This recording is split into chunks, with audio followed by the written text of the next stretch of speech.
what was the damage of a manic Christian father in the household and for a young child? I think for the most part, it was almost the fanaticism of their belief that Jesus was coming back literally in a week, and you Yeah, had to be ready. And the tribulation was right around the corner. I mean, for me, Jesus has been coming back since 1977, right. and the scaring. And both my parents ended up working for the church, and the staff members through the pastor were held to a higher standard. I was not allowed. I grew up 4 blocks from the Pacific Ocean. I was not allowed to go to the beach and wear a swimsuit. Mm, I was not allowed to swim with the opposite sex. I was not allowed to dance. I was not allowed to go to the movie theater because they showed rated R movies, even if I was going to a PG. mm.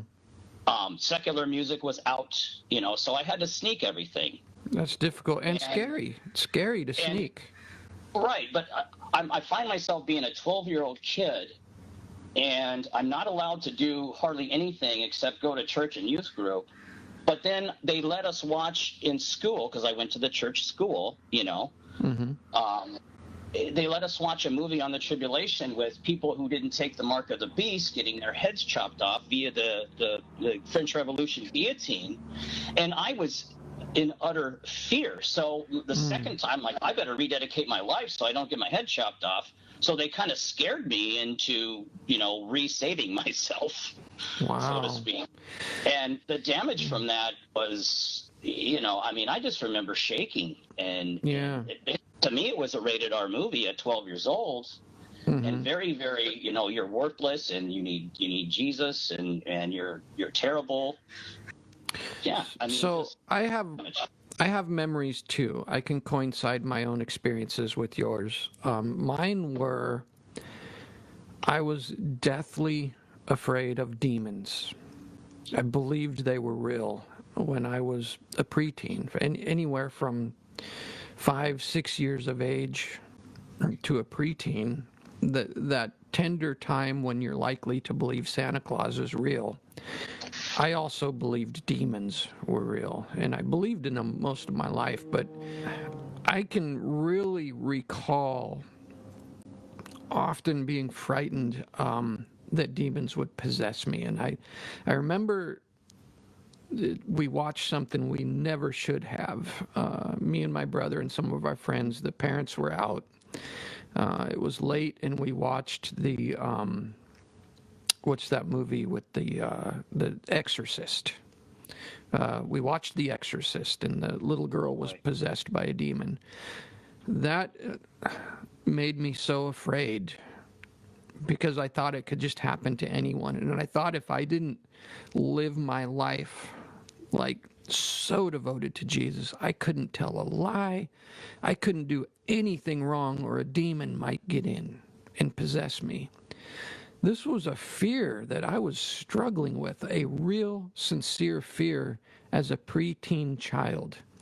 I was struggling with these things that were not real. And I believed them to be real. I thought that I could be possessed if I did one thing wrong. I thought that demons could come in and haunt me. It made me scared to sleep at night. It made me scared to have the lights out. It made me scared in so many situations. And that is an awful concept to put on a child. And oftentimes the child won't express it. I never told anybody about my fears, but I lived with that for long periods of my life. I think it kind of gradually subdued as I became a teenager. But then that fear changed into other things like, am I going to go to hell because I'm lukewarm? Right? That verse always haunted me. I'm lukewarm. Oh man, I looked at a Playboy magazine when I was 15. You know what I mean? Is that it? Am I lukewarm? Is Jesus going to spit me out of his mouth?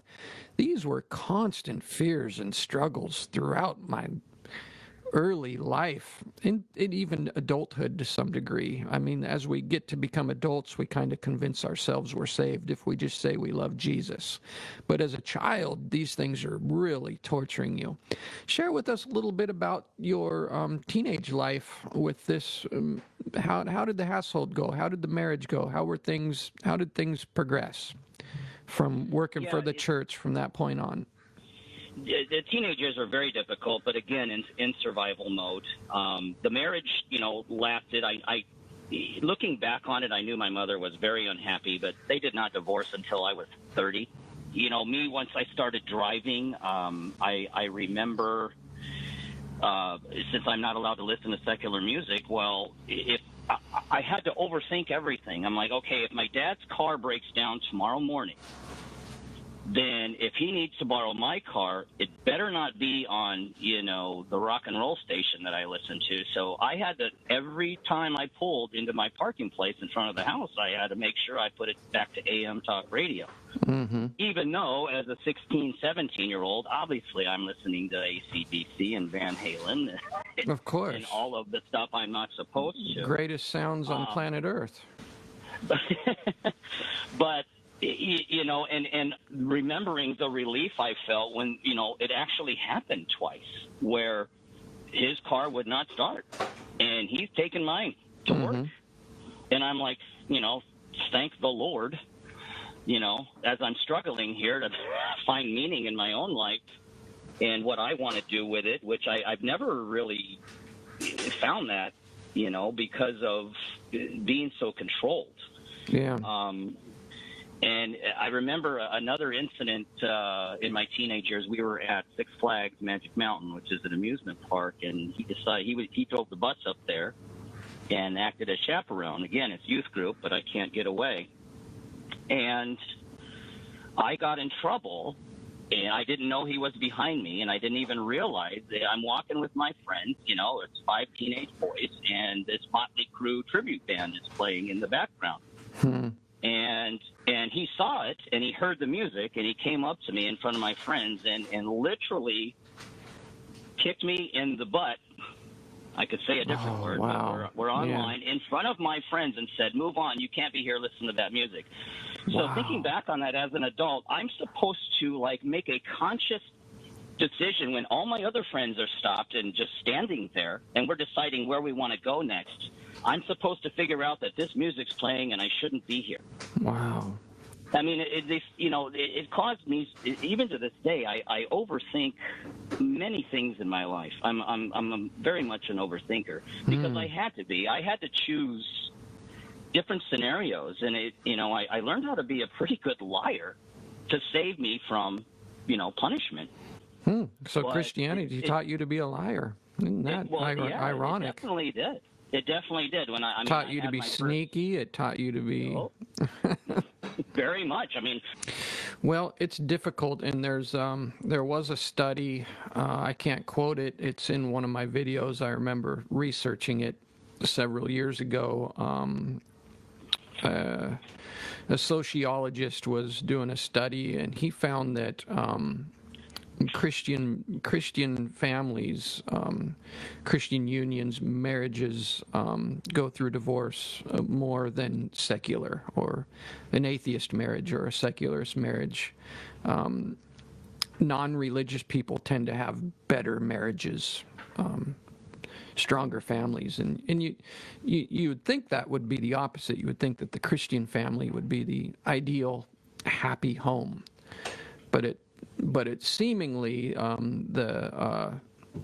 the statistics seem to suggest the opposite, that religious people and Christian families tend to go through more hardship and divorce than secular. And those studies are continuing as people are curious about it, but it seems as though that's the case. I concur. I mean, just an observation, and I haven't read the studies, but I believe we're the most Christian nation on the planet with the highest divorce rate.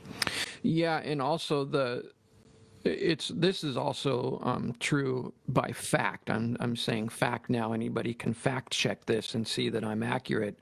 That the highest number of abortions are in the highest Christian population states. In the Bible Belt is where you find the highest level of homicide, abortion, divorce, all kinds of problems.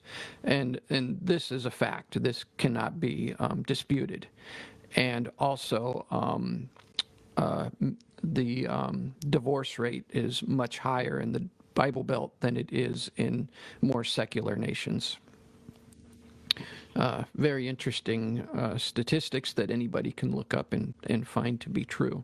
Because we had to be perfect. I mean, I remember my father yelling top of his lungs in the vehicle, on our way to church, and it just yelling and screaming, and then as soon as we get out of the car, it's a big smile and hey brother, brother this and brother that, and turn face, great, and look at my perfect kids, and it was wow. It was very, very two-faced. Two-faced, yeah. The religion is an act. It's almost like an act. It was also, of course, sex before marriage was, out. Yeah. And we now know that's a very bad idea, by the way. Oh, terrible, terrible. The Bible got that one wrong. Now psychology suggests strongly that you should have physical intimacy with somebody prior to marriage, because we now know that physical intimacy tells us a lot about our chemistry. So Ken says from a creation standpoint is what his question was about. Like, if we were created, I think what he's getting at is why would we be created with such a strong sex drive? You would consider other animals that really don't have a sex drive until it's that time or certain things, whereas the human sex drive is just always on, right? Just always on. Why would God even create us that way? I mean, holy cow. That would be kind of like if God knew that it would be sinful for us to act that way, but then he made our biology so that we would want to act that way. That would be that God is just setting up a cruel test upon us, with hell being the end result, which would mean God is pretty sadistic, I think is where Ken is going. When did it start to turn? When did you start to reflect inward and start to question? Great question. It's when my parents, when I found out they were divorcing. And I felt that, you know what, I don't have to pretend anymore. And I opened up to just other ways of thinking. And a friend of mine who went to the same school I did, but his parents didn't work there, he opened my eyes to, being okay to question. I started to question. I would have phone conversations with my friend. What was it? What was your experience like? What was this person like? What led you? Because this is so profound with what Stairway to Reason is trying to do. It is trying to help people realize the truth, reality. Mm-hmm. Question your beliefs and find out the truth. How did that happen for you? Let's walk us through that. Well, I would say that he is one of the most respected people in my life. I still keep in really close contact with two friends from high school, and he's one of them. He's the smartest person that I personally know. He decided one day to learn the Hebrew language. Wow. And to hear him speak on how much things have been mistranslated blew me away, and kind of gave me permission to go, hey, this is not necessarily the 100% inspired word of an omnipotent being. Yeah, I learned that too. And I think I finally just gave myself permission to question it. I just decided to affirm, I guess, what I've started feeling, that there's something wrong here, and I'm just going to church on Sunday, and I don't feel anything. When I tried to feel things, it was just me wanting it so bad. It wasn't the Holy Spirit, taking over my Yeah. life. So you find yourself just going through the motion. There's nothing real happening. And I had just had enough. And I'll go to a church if it's a wedding or a funeral. Otherwise, no. And then Easter Sunday came around 3 months later, and my wife was upset. You're not going to church. It's Easter. Well, no, I don't believe in that anymore. Okay, so yeah, hold on. So you don't believe in that anymore. So you've reached the state where you no longer believe. Why is it that you no longer believe? Is it because you're angry with God? You're just mad at life? You're mad at your upbringing? Or did you actually do some study? Did somebody like me come around and point out A through Z, all the problems, or what? Yeah, I mean, you definitely helped solidify it. Oh, I did personally, that it's okay. But, my friend, again, in talking with him, when I realized, hey, it's okay to feel this way, and then just started thinking logically instead of thinking, how my parents and what they literally beat into me, how they would feel. I'm like, well, wait a second. I started believing, and I did a little research, and this is not the first virgin birth in documented religion, many religions before Christianity. Sure. And I'm like, well, wait a second. Logically, Christianity. Why would God be a copycat? Exactly. And I think you had a segment on that last year. It's a big one for me. That's always been a big thought for me. So, and I've talked to other people, and they would say, like, well, that wasn't, but this is the real one, or it was just the preface for the real thing. I'm like, well, what's more logical, that it was copycatted or borrowed from other religions, or that this was the one true virgin birth, which, by the way, doesn't happen on the planet ever. So I just finally got permission I gave myself permission to say I just don't know. I would not call myself an atheist, Jeff, and not even necessarily an agnostic, but I've given myself permission to just say, hey, I don't know. I think something started all of this. So I don't know. That's my PTSD, I think. The lingering effects of a lifetime of being Christian, I noticed that I still wear some of those clothes. Even though you would think I'm the personality behind Stairway to Reason, and I've done so much study and so much research and made so much content on this issue, you think I would be 100% free from those chains, but I still find myself having a desire for spirituality and these are, mind you, these are handicaps at this point. I realize they're handicaps. I'm able to recognize them for what they are, but they stick to you. And because you led a lifetime with this sort of mentality, it tends to come back to you so quick and easy. And so I have to be careful all the time and be guarded from all these ideas that are woo-woo and spiritual, because I'm so easily sucked in. So how long have you been a non-believer? Oh, let's see. That would have been... Give us years. 14 or 15. 6 years. 6 years. Okay. Yes. Okay, so you were a believer all of your adult life. Very interesting. Now, how did your family members take it? Do they know? Do your cousins know? Do your siblings, father? What does your father think about this? My father doesn't know.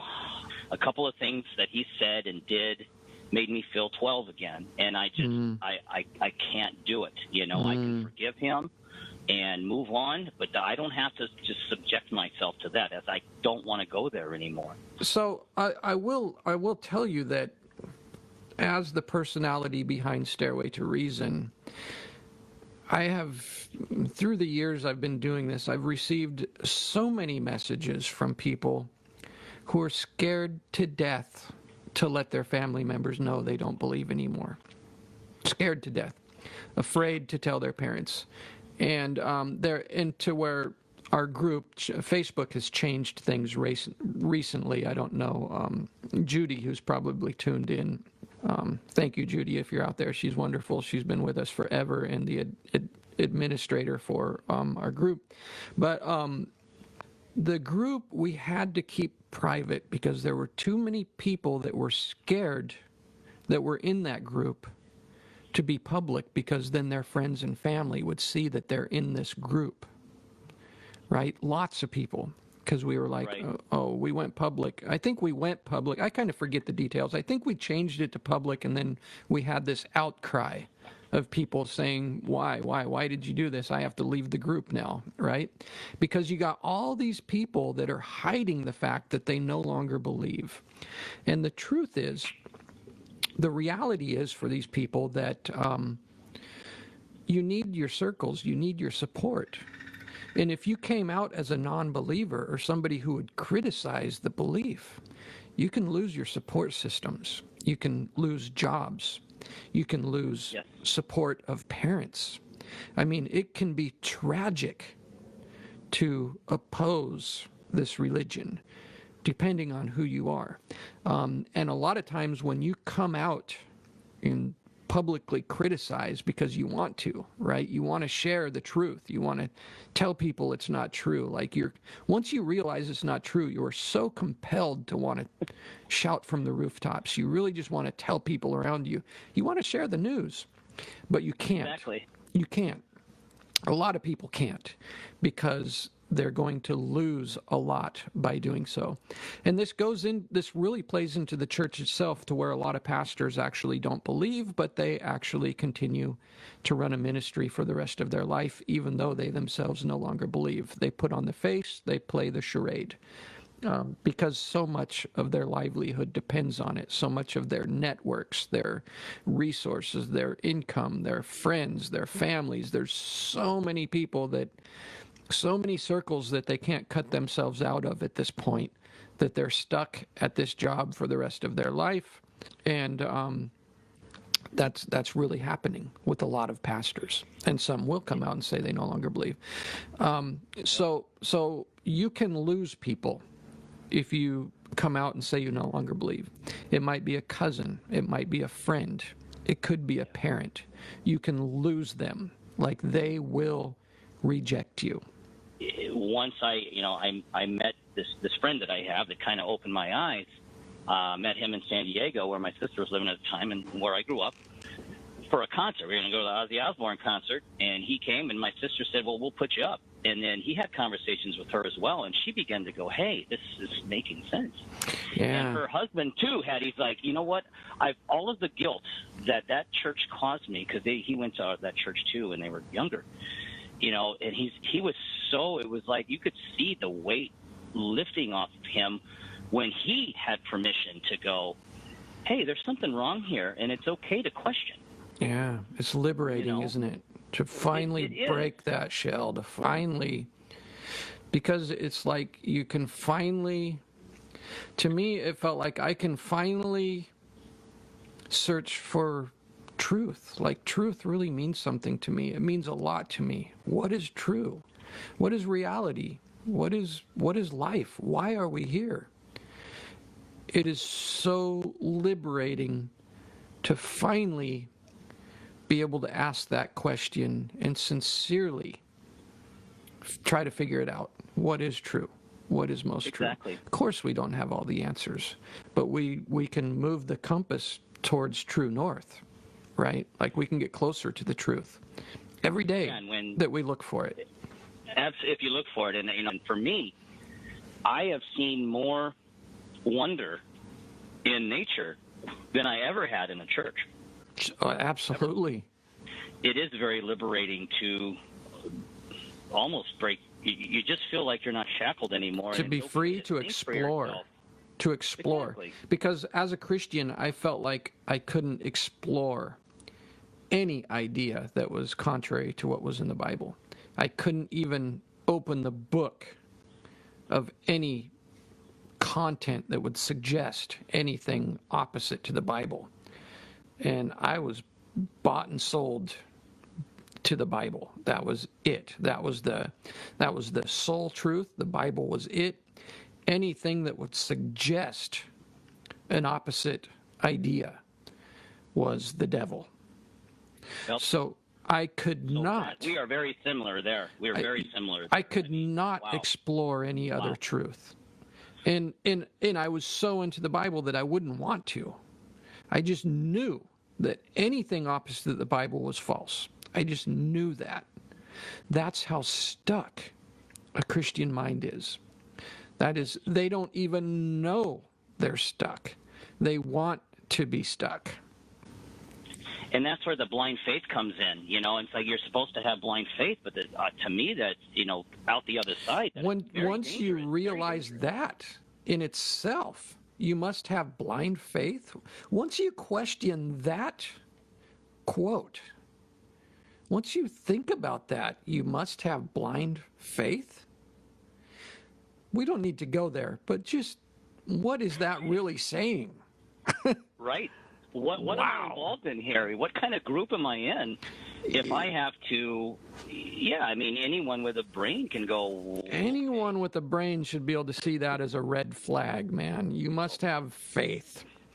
Right there is your red flag, right out of the gate. Anytime anybody tells you you got to have faith, there's a problem. There's a reason why they're saying that. Because they don't have an answer for what you're saying. Exactly, because probably it makes no sense. There's no evidence. It's woo-woo from beginning to end, but you just got to have faith, man.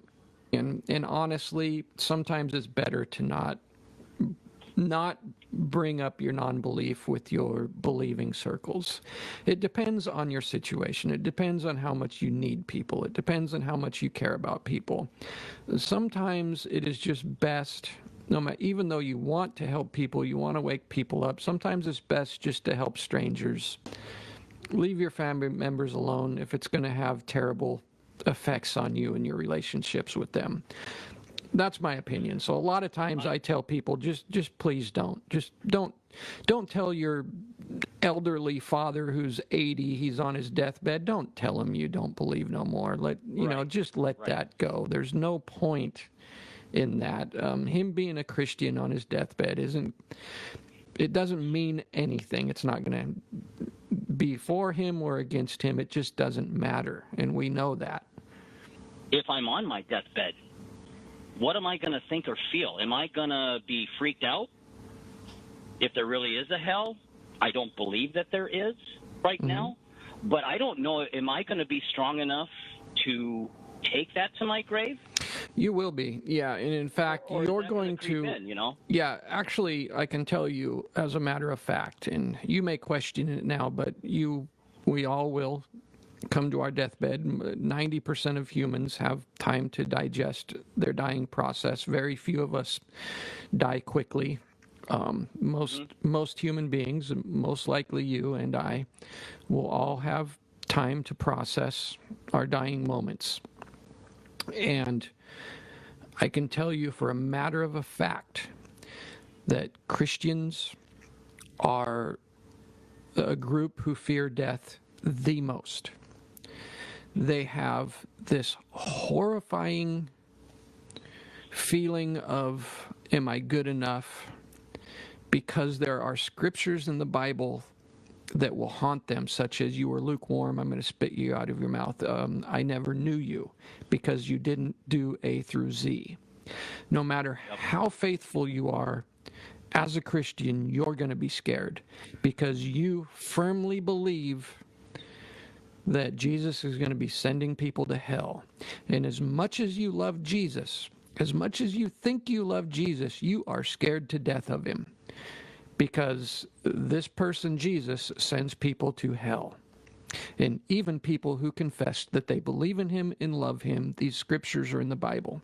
And most Christians are aware of them. They disregard them, but when it comes to the time to die and to process their dying process, it's much more uncomfortable for them than it is for a non-believer. Much, much more uncomfortable. They are going through fear and terrorizing fear on their deathbed. Christians are afraid to death to die, whereas us non-believers, it is much more normal. It's organic. It's okay. Whatever system in his place, it's the same system for elephants, dogs, humans, whales. It's organic. It's the same for all of us on planet Earth. It's okay. It's normal. You process it very gracefully. For a Christian, it's not that easy. Wow. I mean, that's that is, wow. That is very interesting. And Yeah.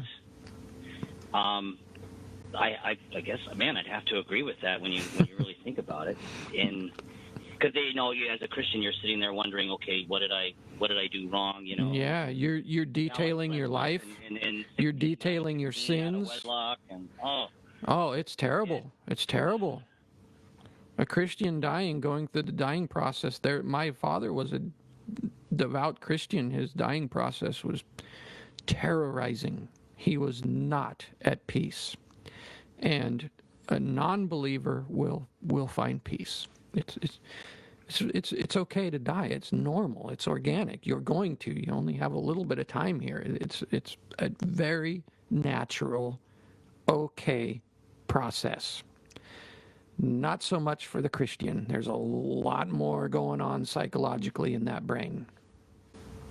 wow. Yeah. I'm speechless, actually. I just. It's interesting. This takes me to a thought that I have a lot about Christians, and I have Christians friends. Actually, my best friend, my drummer in my band is a Christian, actually, and we have a strange dynamic there. We just kind of agree to disagree, and we don't really talk about it much. Every once in a while, he'll throw a challenge at me, and I'll jump on it, but... Can't help yourself, right? Well, to me, it's fun. I love to argue. Yeah. As long as argue is more debate. If it turns angry, then it's no longer fun for me. But I do love to debate. I do love a healthy argument. It's just fun. It's fun and entertaining. But Absolutely. But what he was saying reminds me of how Christians are a lot of them, I think what he means by passive is a lot of Christians are very, they keep it inward, like you wouldn't know they're Christian.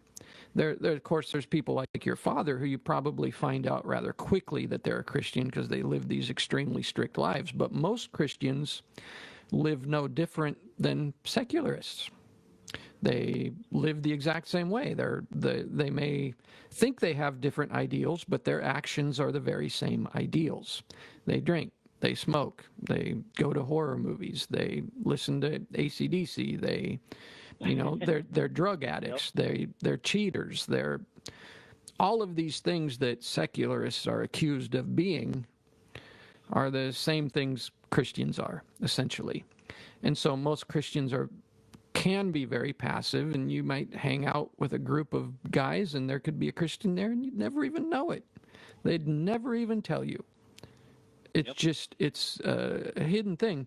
Whereas you would think that Christians would be the opposite, that they should be worried about everybody going to hell. Oh, I like you. Dude, I don't want you to go to hell. Look, here to read this path, to pull out their Bible everywhere they go because, right, they want to save people from hell, but it almost seems like they just don't even care. Very Correct. And I would agree most Christians, yes, that way. In my upbringing, it was whipping out the Bible and you couldn't go here and you couldn't go there, but that was the extreme. But it should be extreme. In broad scale.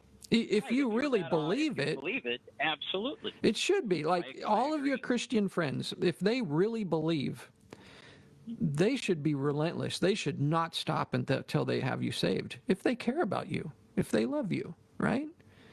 If they really believe that you're going to hell, wouldn't you think they would act very differently? Like every single minute of their life would be an attempt to save their kids and their friends and people from going to hell. Every minute.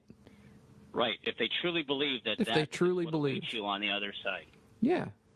But why are they so passive? Why can you hang out with a group of people and one of them could be a Christian and you'd never even know? They're smoking pot with you. They're drinking with you. They watch porn and everything else. And was it you, a couple years ago, it might have been you, and it hit me really hard. To get back what we were talking about, why would a Christian mother risk even having a child if they truly believe that child could go to hell, because a mother's love is like no other? Yeah, so that's an absurdity in Christianity, and I talk about absurdities. And the absurdity is this. Not only why would you bring a child into the world, it's actually better than that.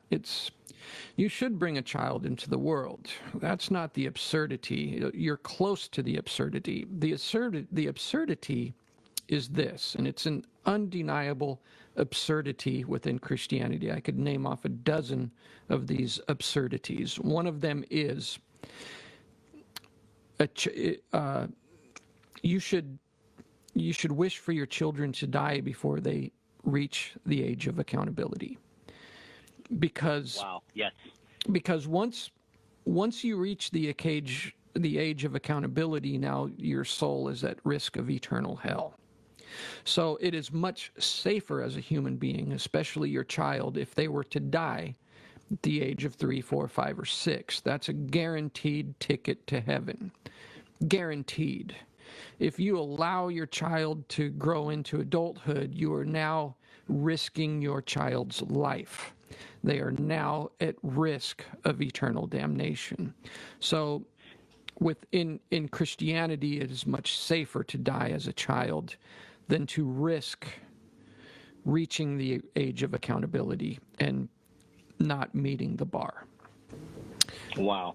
I remember that as a young, not child, but teenager, and pastor talking about the age of accountability. Yeah. Matter of fact that was, and how it was.